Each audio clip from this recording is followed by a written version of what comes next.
हरे कृष्ण कृष्ण कृष्ण हरे हरे, हरे राम राम राम हरे हरे।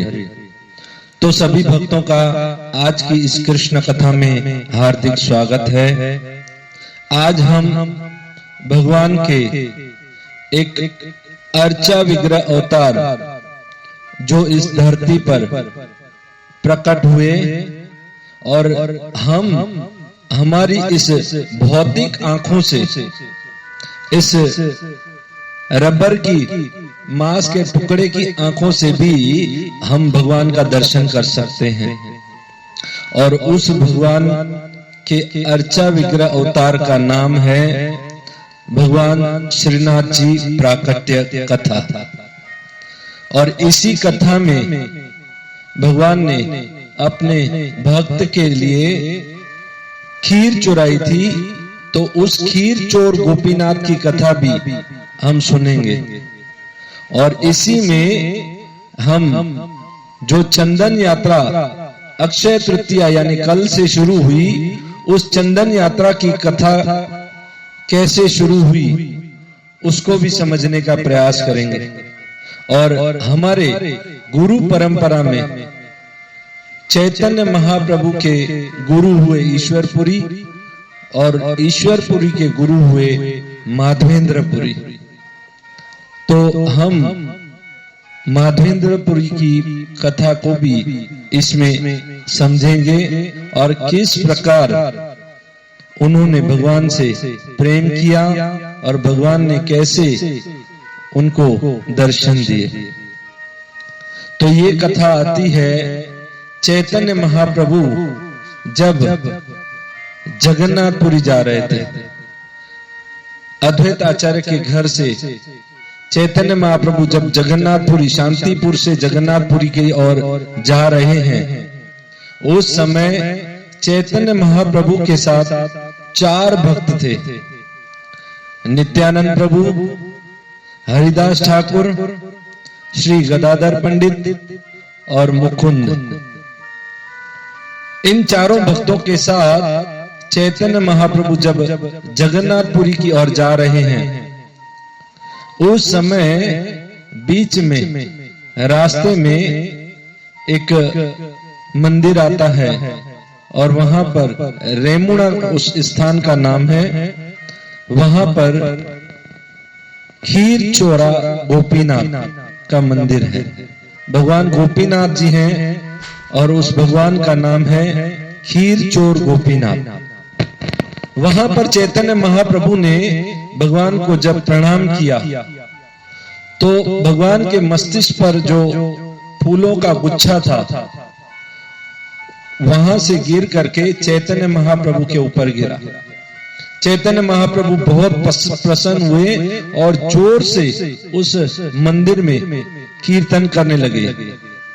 अपने भक्तों के साथ जबरदस्त कीर्तन किया और वहां के सब मंदिर के पुजारी और सब जितने भी लोग खड़े थे, उन्होंने आश्चर्यजनक ऐसा कीर्तन कभी देखा नहीं था और सोचने लगे कि ऐसा भी कीर्तन होता है। और फिर कीर्तन के बाद चैतन्य महाप्रभु उस रात वहीं रुक गए, क्योंकि चैतन्य महाप्रभु जानते थे कि यहाँ पर खीर चोरा गोपीनाथ का जो प्रसाद है वो हमें पाना है, जिसको अमृत केली भी कहा जाता है। और फिर रात वहीं रुके और सुबह उन्होंने चैतन्य महाप्रभु के साथ जो भक्त थे 4, उनको ये खीर प्रसाद मिलने के बाद उनको ये कथा सुनाना प्रारंभ किया। चैतन्य महाप्रभु ने कथा शुरू की और कहने लगे, उसी मंदिर में कथा करने लगे और कहने लगे, मेरे गुरु ईश्वरपुरी और उनके गुरु हैं माधवेंद्रपुरी। और ये कथा मैंने अपने गुरु के मुख से सुनी है, ईश्वरपुरी से। और उन्होंने अपने गुरु यानी माधवेंद्रपुरी की कथा मुझे जब सुनाई तो कथा इस प्रकार आती है कि माधवेंद्रपुरी भगवान के परम प्रिय शुद्ध भक्त थे, अयाचक वृत्ति के संत थे, कभी किसी से मांगने नहीं जाते थे, जो मिलता था अपने आप आता था, उसी से संतुष्ट रहते थे। बड़े बड़े तीर्थों की यात्रा करते करते वे ब्रज वृंदावन की ओर चले और वृंदावन पहुंचते ही उन्होंने ब्रज की रज में नाचने, कूदने, उठने, बैठने लगे और जोर जोर से कीर्तन करने लगे। और कीर्तन करते करते वे पहुंचे गोवर्धन पे और गोवर्धन की वहां पर उन्होंने परिक्रमा की। गोवर्धन की परिक्रमा करते करते जब संध्या हुई तो वे गोविंद कुंड पर आकर के रुके और गोविंद कुंड पर उन्होंने स्नान किया और वहां पर वृक्ष के नीचे विश्राम के लिए थोड़ी देर रुक गए। और अचानक एक बाल गोपाल वहां पर उनके लिए दूध लेकर के वहां पहुंचा और उस बालक ने माधवेंद्रपुरी से पूछा, बाबा बाबा आप किसका ध्यान कर रहे हैं, आप क्या सोच रहे हैं और आप ऐसे भूखे रहते हैं, आप कुछ मांगकर क्यों नहीं खाते? इतनी मधुर सुंदर आवाज सुन करके माधवेंद्रपुरी अपने ध्यान से जाग गए और जैसे ही उस बालक को देखा तो उनकी थकावट दूर हो गई और बालक से पूछा, तुम कौन हो, क्या नाम है तुम्हारा, तुम कहां से आए हो और तुम्हारा घर कहां है और ये तुम क्या लाए हो? बालक माधवेंद्रपुरी के लिए दूध लेकर आए थे और उस बालक ने कहा कि मैं गोपाल हूं और मैं इसी गांव में रहता हूं और कुछ ही दूर पर हमारी ब्रज की स्त्रियां कुएं पर जब पानी भर रही थी तो उन्होंने आपको देखा और कहा कि ये जो बाबा, ये जो संत बैठे हैं ना, उनको जाकर के ये दूध दे के आओ, वो भूख पर होंगे, भूखे होंगे। माधवेंद्रपुरी ने कहा, तुम्हें कैसे पता चला कि मैंने उपवास किया है? और जब उस बालक ने माधवेंद्रपुरी को दूध दिया और कहा कि कुछ ही देर के बाद मैं बर्तन लेने के लिए वापस आऊंगा, तो माधवेंद्रपुरी वो दूध पी करके बर्तन धो करके रखे और उस बालक का इंतजार करने लगे। पर थोड़ी देर में जैसे वो जप करते करते उनकी आंख लग गई तो स्वप्न में वही बालक फिर से उनके सामने प्रकट हो गए और उन्होंने कहा कि हे माधवेंद्रपुरी, मैं इस ब्रज में, इस ब्रज की जो घनी वृक्षावली है, कुंज हैं बड़े बड़े, उन कुंजों के बीच के अंदर रहता हूं। मेरा नाम गोपाल है और मैं इस कुंजों के अंदर, धरती के अंदर रहता हूं। मुझे बहुत गर्मी हो रही है, मुझे यहां से निकालो, क्योंकि मुझे अंदर बहुत गर्मी, धूप सहन करनी पड़ती है, कभी वर्षा सहन करनी पड़ती है, कभी ठंडी सहन करनी पड़ती है। तो मैं ये प्रार्थना कर रहा हूं कि मुझे यहां से निकालो। मैं आपके प्रति आपकी सेवा को स्वीकार करना चाहता हूं। तो मानो माधवेंद्रपुरी ने पूछा कि आप पहले कहां रहते थे? तो उस बालक ने कहा कि मैं वज्रनाभ ने श्री विग्रह का रूप और मंदिर बनाया था इस वृंदावन में गोवर्धन के ऊपर, और मैं वहां आराम से रहता था। तब माधवेंद्रपुरी ने पूछा कि अगर आप ऊपर मंदिर पर रहते थे तो आप मंदिर से नीचे कैसे आए और जमीन में कैसे अंदर आ गए? तब बालक गोपाल ने कहा कि हे माधवेंद्रपुरी, उस समय जब वज्रनाभ ने वृंदावन में मंदिरों की स्थापना की थी और अनेक अनेक विग्रह बनाए, मंदिर बनाए, कुछ समय के बाद जब मुसलमानों का राज हुआ तो मुसलमान मंदिर तोड़ने के लिए ब्रज में पहुंचे। और ये बात जब मेरे सेवकों को, पुजारियों को पता चली तो उनको भय लगा और भय के मारे उन्होंने मुझे ब्रज में गोवर्धन की जो कुंज हैं उनके अंदर मिट्टी के नीचे मुझे छुपा दिया और वो यहां से चले गए। और अब मुझे बहुत गर्मी हो रही है, मुझे यहां से निकालो। जैसे ही माधवेंद्रपुरी की आंख खुली, स्वप्न देखा। देखिए भक्तों, स्वप्न में भी अगर किसी व्यक्ति को भगवान के दर्शन हो जाए ना, तो हकीकत जिंदगी में उस व्यक्ति को कभी यमराज के दर्शन नहीं करने पड़ते। वो बहुत ही भाग्यशाली होते हैं जिनको स्वप्न में भगवान के दर्शन होते हैं। भगवान के भक्तों के दर्शन की भी यही महिमा है। तो सुबह जब माधवेंद्रपुरी उठ करके उनको पता चला कि भगवान मेरे स्वप्न में आए थे, भगवान ने पहले तो मुझे दर्शन दिया और मैंने उनको पहचाना नहीं, वो रो रहे थे, मूर्छित हो गए। और फिर कुछ देर के बाद जब अपने आप को संभाला और फिर पास ही, गोवर्धन के पास ही अन्योर नाम का एक गांव था जहां पर सब ब्रजवासी रहते थे। और ब्रजवासियों को जाकर के कहा, आपके और हमारे भगवान श्री कृष्ण इसी ब्रज में रहते हैं और इन ब्रज की कुंजों में रहते हैं, उनको जमीन में डाला गया है, उनको यहां से निकालना पड़ेगा और उनका आदेश है कि हम उनकी सेवा करें। ये सुन करके सारे ब्रजवासी बहुत प्रसन्न हुए कि हमें भी भगवान की सेवा का मौका मिला है। और भगवान ने कहा था, संभाल कर उसको खोदना और निकालना मुझे लगे नहीं। सभी ब्रजवासी संभाल कर उस जमीन को धीरे धीरे से खोदने लगे। जहां माधवेंद्रपुरी को उस बालक ने स्वप्न में बताया था कि मैं यहां छुपा हूं, यहां अंदर हूं। और धीरे धीरे कुछ ही खोदने पर भगवान प्रकट हो गए। श्रीनाथ जी का प्राकट्य हुआ।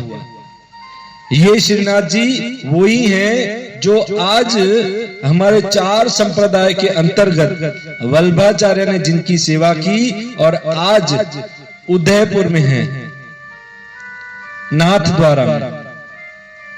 और वहां पर आज भक्तों की सेवा स्वीकार करते हैं और उन्हें दर्शन देते हैं। तो उस समय भगवान श्रीनाथ जी का वहां पर प्राकट्य हुआ और क्योंकि बहुत ही भारी थे, उनको बहुत लोगों ने उठा करके गोवर्धन के एक बड़े पत्थर पर रखा और उनको टेका देने के लिए एक और पत्थर रखा गया। और उनके ऊपर जो मिट्टी लगी हुई थी, तो माधवेंद्रपुरी के अंतर्गत सारे ब्रजवासियों ने श्रीनाथ जी की सेवा करना आरंभ किया।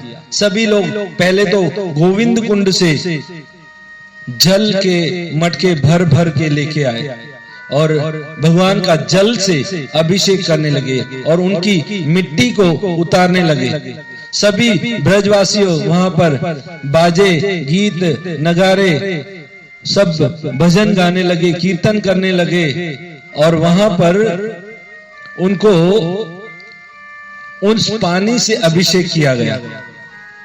और अभिषेक के बाद फिर उनको तेल से मालिश की गई और मालिश के बाद उनको फिर से पंचगव्य से, जो गाय के पंचगव्य होते हैं, उनसे स्नान कराया गया, अभिषेक कराया गया, और अभिषेक करा करके उनको फिर वस्त्र आदि पहनाए गए। उसके बाद सारे ब्रजवासी वहां पर भगवान के लिए, भगवान के भोजन के लिए बहुत सारे घी के बने हुए पकवान लेकर के आए। भगवान श्रीनाथ जी क्योंकि ब्रज के हैं तो वो ब्रज के ही माखन मिश्री घी आदि खाते हैं। हम जानते हैं साक्षी गोपाल की कथा को, हमारे साक्षी गोपाल भी ब्रज के ही थे और वो आज जगन्नाथपुरी में है। और जगन्नाथपुरी में जब साक्षी गोपाल को जगन्नाथ जी के साथ रखा गया था तो हम जानते हैं जगन्नाथ जी तो दाल और राइस मटकी आदि में ही खाते हैं।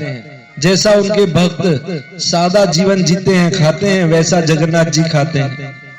पर साक्षी गोपाल तो ब्रज के थे, वो माखन और मिश्री खाते थे। तो उन्होंने उस समय जगन्नाथपुरी के राजा के स्वप्न में जाकर कहा कि मैं जगन्नाथ जी के साथ नहीं रहूंगा। ये साक्षी गोपाल बोल रहे थे कि मैं ब्रज का हूं, मैं माखन मिश्री खाता हूं, मैं दाल राइस नहीं खाता हूं। तो उस समय जगन्नाथपुरी के राजा ने एक वहां से थोड़ा दूर एक साक्षी गोपाल का मंदिर अलग से बनवाया, जिसमें भगवान को रोज माखन मिश्री ब्रज में जो भगवान को खिलाया जाता है उसका भोग लगता है। तो यहाँ भी हमारे श्रीनाथ जी ब्रज के हैं और ब्रज के श्रीनाथ जी को माखन मिश्री घी आदि जो गाय के दही इनके पकवान बहुत अच्छे लगते हैं। तो उनको सारे ब्रजवासी अपने अपने घर से बहुत सारा सामान लेकर के आए और भगवान को बहुत अच्छी तरह से उनकी सेवा करने लगे। इतना जैसे अन्नकूट पहाड़ बन जाता है ना, जैसे हम गोवर्धन पूजा में अन्नकूट की सेवा देखते हैं, बहुत बड़ा पर्वत बनाते हैं भगवान को भोग लगाने के लिए, वैसे उस समय सारे ब्रजवासी बहुत बड़ा एक पत्थर पर पहले कपड़ा बिछाया गया और फिर पत्तल बिछाई गई, उसके ऊपर चावल रोटी और फिर तरह तरह की सब्जियां, अनेक अनेक प्रकार के भोग भगवान को लगाए गए। चैतन्य महाप्रभु कहते हैं मैं कितना गिनाऊं कि कितनी तरह के वो भोग थे जो उस समय श्रीनाथ जी को लगाए गए। और सब भोग लगा करके उसके बाद भगवान की वहां पर आरती हुई। माधवेंद्रपुरी ने देखा कि भगवान ने वो भोग खा लिए हैं और भोग तो प्रसाद वहीं पड़ा था, पर अपनी सूक्ष्म दृष्टि से देखा कि उन्होंने एक एक बर्तन को चाट चाट करके खा लिया है। पर भगवान जब खाते हैं ना तो भक्तों के लिए भी अपनी कृपा का प्रसाद वहां पर छोड़ते हैं और प्रसाद के रूप में फिर उन्होंने सब कुछ छोड़ दिया है। और सब फिर वो प्रसाद ब्रजवासियों को वहां पर खिलाया गया। आरती के बाद सब ब्रजवासी वहां पर प्रसाद खाने लगे। ब्राह्मण आदि, स्त्री, बालक सब लोग नाच के कीर्तन करके प्रसाद खा रहे थे और आसपास के भी गांव के लोग वहां पर पहुंचे और उन्होंने भी श्रीनाथ जी का दर्शन किया। दर्शन करके वो भी बड़ी बड़ी भेंटें लेकर के वहां पर पहुंचे थे। कोई पुष्प, कोई तुलसी, कोई वस्त्र, कोई चंदन, कोई हार आदि आदि वस्तुएं वहां पर लेके पहुंचे थे।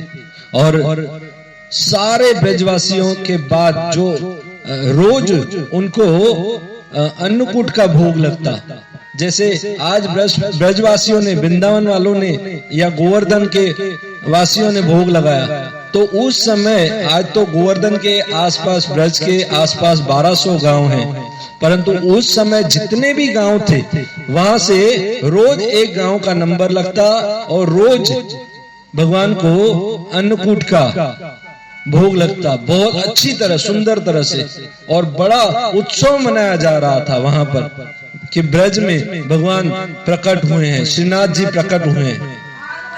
इस तरह सभी ने प्रसाद लेने के बाद भगवान को प्रणाम किया, भगवान की स्तुति की, आत्मसमर्पण किया, और फिर माधवेंद्रपुरी ने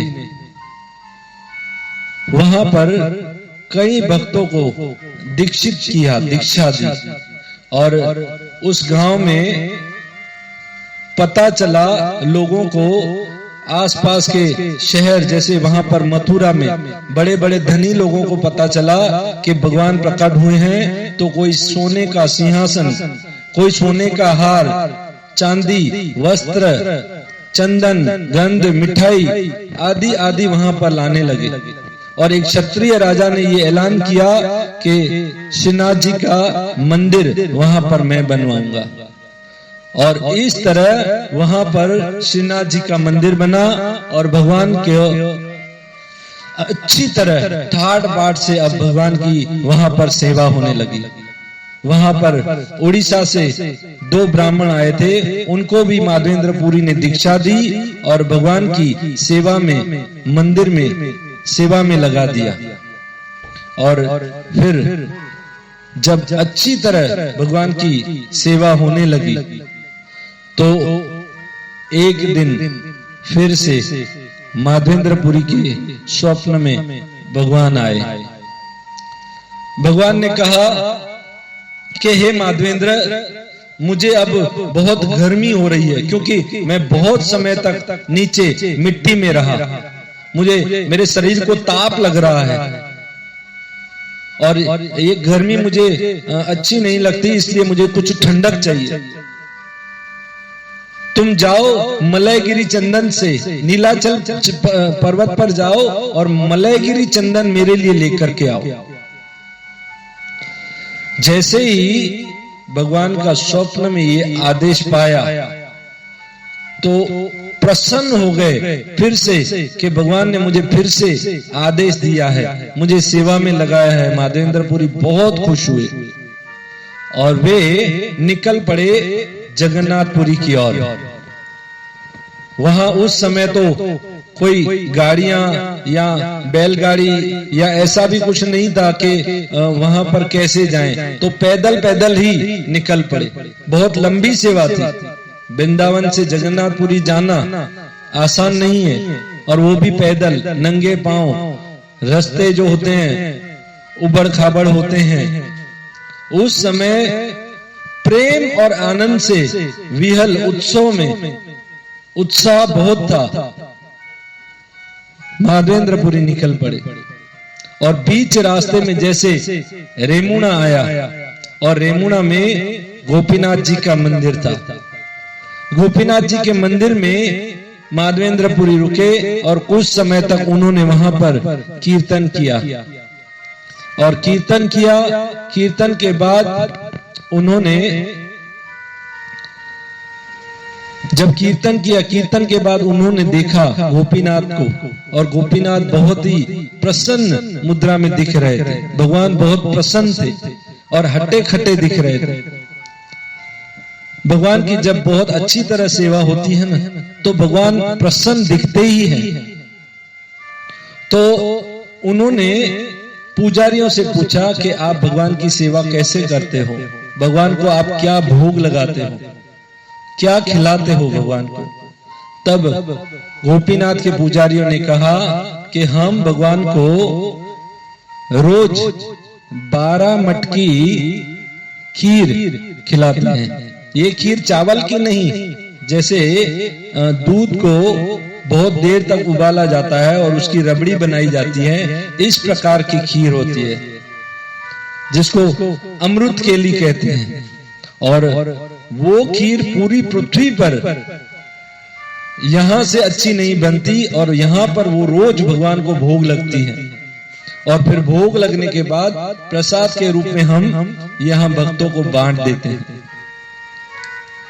और संध्या का समय हुआ, तब जब ये खीर भगवान को भोग लगाई गई, इससे पहले माधवेंद्रपुरी ने सोचा काश वो खीर मुझे कुछ चखने को मिल जाती तो मैं ऐसी ही खीर अपने श्रीनाथ जी के लिए बनाता और उनको भी भोग लगाता।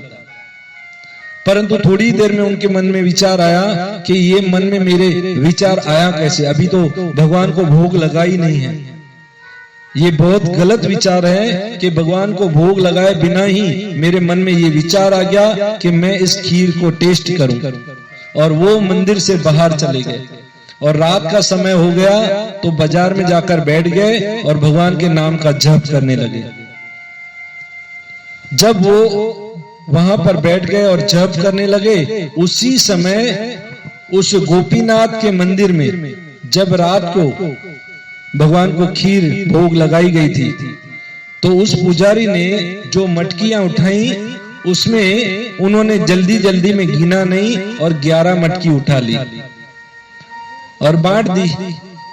और फिर भगवान रात को उस पुजारी के स्वप्न में आए गोपीनाथ, और उस पुजारी से कहने लगे कि मेरा एक भक्त आया है, उसका नाम है माधवेंद्रपुरी, और तुम आज उसको एक खीर की मटकी है उसको दो, खिलाओ। उस पुजारी ने मानो कहा हो कि मैंने तो सब ले ली और सब बांट दी। तब गोपीनाथ ने कहा कि मैंने अपने भक्त के लिए एक मटकी खीर की छुपा करके रखी है और तुम मंदिर के अंदर जाओ और मेरी धोती के नीचे वो खीर पड़ी है और उसे उठाओ और वो बाजार में बैठे हैं माधवेंद्रपुरी, उनको बुलाओ और उनको ये खीर खिलाओ। देखिए भगवान अपने भक्तों के लिए खीर चोरी की, इसलिए उस समय उस गोपीनाथ का नाम पड़ा खीर चोरा गोपीनाथ। भगवान भक्तों से कितना प्रेम करते हैं। और जैसे ही वो पुजारी उठा, स्नान करके मंदिर के गर्भगृह में गया और वहां देखा तो वो खीर की मटकी पड़ी है और लेकर के बाजार में दौड़ते हुए आया और बोला माधवेंद्रपुरी नाम का कोई व्यक्ति है? अरे माधवेंद्रपुरी कौन है? भगवान ने उसके लिए खीर चुराई है।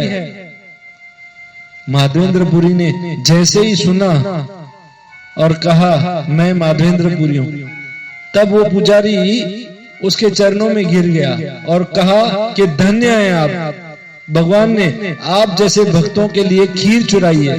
कितना प्रेम करते हैं आपसे गोपीनाथ, गोपीनाथ आपके वश में हैं। और उसको खीर दी गई। भगवान की खीर पाकर के माधवेंद्रपुरी इतने प्रसन्न हुए कि भगवान ने मेरे लिए खीर रखी, मेरे लिए खीर चुराई। और उस खीर को पिया। उसके बाद जो मटकी थी उस मटकी के टुकड़े टुकड़े करके एक दुपट्टे में बांध दिए और उसकी मटकी के टुकड़े, रोज एक मटकी का टुकड़ा वो खाते थे, क्योंकि उसको इतनी खुशी थी कि ये भगवान ने मेरे लिए ये खीर रखी थी और चोरी की है। भगवान का उस दिन से नाम पड़ा खीर चोरा गोपीनाथ। और माधवेंद्रपुरी फिर वहां से इसलिए निकल पड़े कि उनका वहां पर यश बढ़ने लगा। सब लोग उनको आ करके प्रणाम करने लगे, उसकी महिमा गाने लगे। तो सोचा कि मैं यहां से चला जाऊं। और भक्तों के लिए जो उनकी गुणगान होता है ना, वो उसको विष्ठा समान समझते हैं और वहां रहते नहीं, अपना गुणगान सुनते नहीं हैं और चले सीधे जगन्नाथपुरी की ओर। और रास्ते में शांतिपुर आया और उन्होंने अद्वैत आचार्य को दीक्षा दी। उसके बाद जब जगन्नाथपुरी में पहुंचे और जगन्नाथपुरी में उन्होंने जब जगन्नाथ जी के दर्शन किए तो बहुत ही प्रेम से दर्शन किए, नाचे, उछलते गिरते कीर्तन किया। और वहां के लोगों को जब पता चला कि माधवेंद्रपुरी आए हैं जिनके लिए भगवान ने खीर चुराई थी, वो संत आए हैं, तो सभी लोग उनका दर्शन करने के लिए वहां लालायित हो गए, पहुंचने लगे। और उस समय माधवेंद्रपुरी ने जगन्नाथ की पुजारियों को कहा कि इस प्रकार श्रीनाथ जी को बहुत गर्मी हो रही है, उनके लिए चंदन चाहिए और कपूर चाहिए।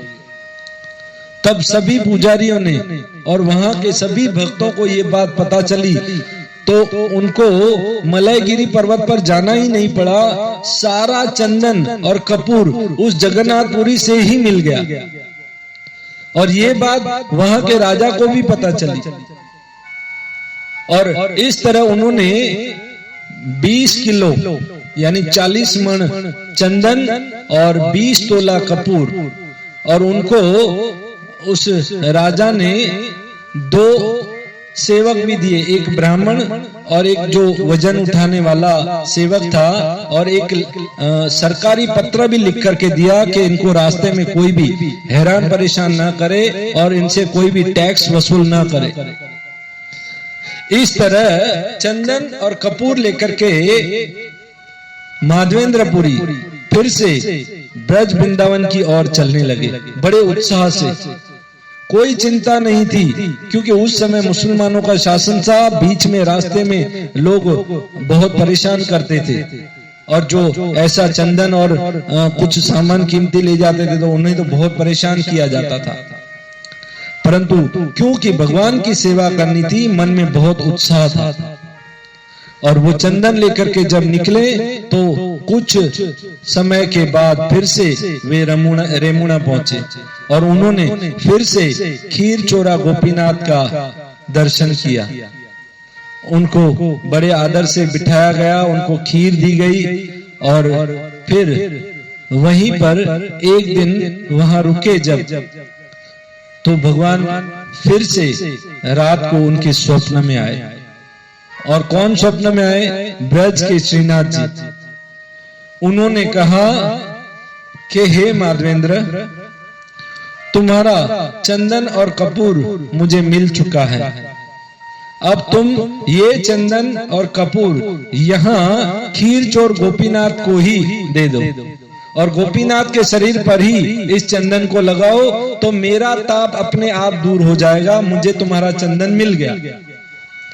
जब भगवान का ये आदेश स्वप्न में फिर से सुना तो माधवेंद्रपुरी बहुत प्रसन्न हुए और फिर वहां जो गोपीनाथ के पुजारी थे उनको बुलाया और उनको पूरी बात बताई और अपने साथ जो सेवक 2 लेके आए थे उनको भी चंदन घिसने में लगा दिया और वहां के पुजारियों से कहा कि इनको भी आप सेवा देना और ये चंदन जितना दिन तक चले उतने दिन तक आप इनको रोज गोपीनाथ जी को चंदन लगाओ।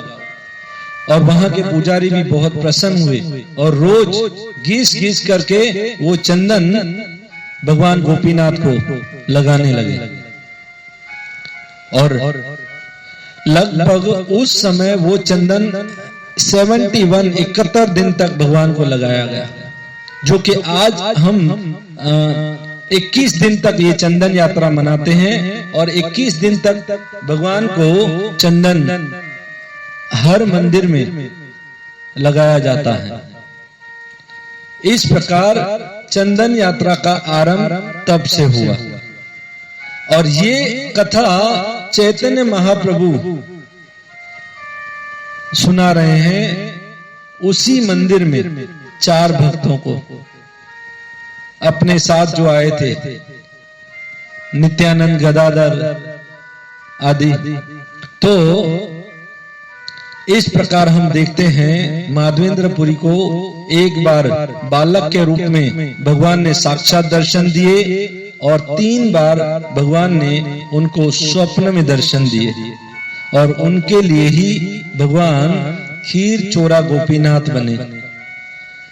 ऐसा प्रेम है भगवान का भक्तों से और भक्तों का भगवान से। तो चंदन और वंदन भगवान को अति प्रिय है। तो हमने आज श्रीनाथ जी प्राकट्य, खीर चोरा गोपीनाथ और चंदन यात्रा और माधवेंद्रपुरी की कथा को समझने का प्रयास किया। इस प्रकार कोई अपने घर में भी भगवान के अर्चा विग्रह को रख करके उनकी सेवा कर सकता है और उन्हें चंदन अर्पण कर सकता है। प्रतिमा नहीं तुम्ही साक्षात ब्रजेंद्र नंदन, तुम प्रतिमा पत्थर नहीं हो, साक्षात ब्रजेंद्र नंदन हो, ऐसा भक्त भगवान से कहते हैं। क्योंकि संसार में हम देखते हैं ऐसे लोग होते हैं ना, नास्तिक और अज्ञानी लोग, जो भगवान को पत्थर समझते हैं। पर क्या करें, उनके नसीब में ही पत्थर है तो भगवान को पत्थर समझते हैं। पर जिनके नसीब में भगवान है तो उनको सामने गोपीनाथ, श्रीनाथ, कृष्ण कन्हैया मुरली वाला सामने है और उनको रोज दर्शन देते हैं। 8 प्रकार के विग्रह का वर्णन भागवत में उद्धव को भगवान करते हैं कि 8 प्रकार के विग्रह में अगर कोई मेरी सेवा करता है तो उस सेवा को मैं स्वीकार करता हूं। जिसमें एक आता है शैली, शैली यानी पत्थर की प्रतिमा, और दूसरी दारूमयी यानी लकड़ी की, तीसरी लोहीमयी यानी पंच तत्व की हम जो विग्रह बनाते हैं उसकी सेवा, उसके बाद लेप्या, लेप्या यानी गोबर के द्वार बनाई गई, और लेख्या यानी चित्र, पेंटिंग जो हम लेमिनेशन करा के उनकी सेवा करते हैं। सही कथी यानी मिट्टी, मिट्टी से बनाया गया विग्रह, मनोमयी यानी मन से बनाया गया विग्रह, मणिमयी जो मणियों से बनाया गया विग्रह होता है। ऐसे 8 प्रकार के विग्रह होते हैं जिनके द्वारा भगवान अर्चा विग्रह में इस संसार में प्रकट होकर के भक्तों की सेवा को स्वीकार करते हैं। तो आज इस कथा को सुन करके हम यहाँ अपनी वाणी को विराम देते हैं। बहुत बहुत धन्यवाद, बहुत बहुत धन्यवाद। जो व्यक्ति इस माधवेंद्रपुरी की कथा, श्रीनाथ प्राकट्य की कथा, इस चंदन यात्रा की कथा को प्रेम से सुनता है, उसको भगवान कृष्ण के चरणों में वास्तविक प्रेम प्रकट होता है। बहुत बहुत धन्यवाद। हरे कृष्ण। श्रील प्रभुपाद की जय। आप इस कथा को व्हाट्सएप पर, यूट्यूब पर और फेसबुक पर सुन सकते हैं। और यूट्यूब में एक लिंक दिया गया है जिसको दबाने से आप हमारे व्हाट्सएप ग्रुप में शामिल हो जाएंगे, और क्लिक करने से हमारे ग्रुप में आ जाएंगे तो आपको रोज भगवान की कथा प्राप्त होगी। और इस कथा को सुने और ज्यादा से ज्यादा शेयर करें, आपको भगवान की कृपा प्राप्त होगी। बहुत बहुत धन्यवाद। हरे कृष्ण। श्रील प्रभुपाद की जय।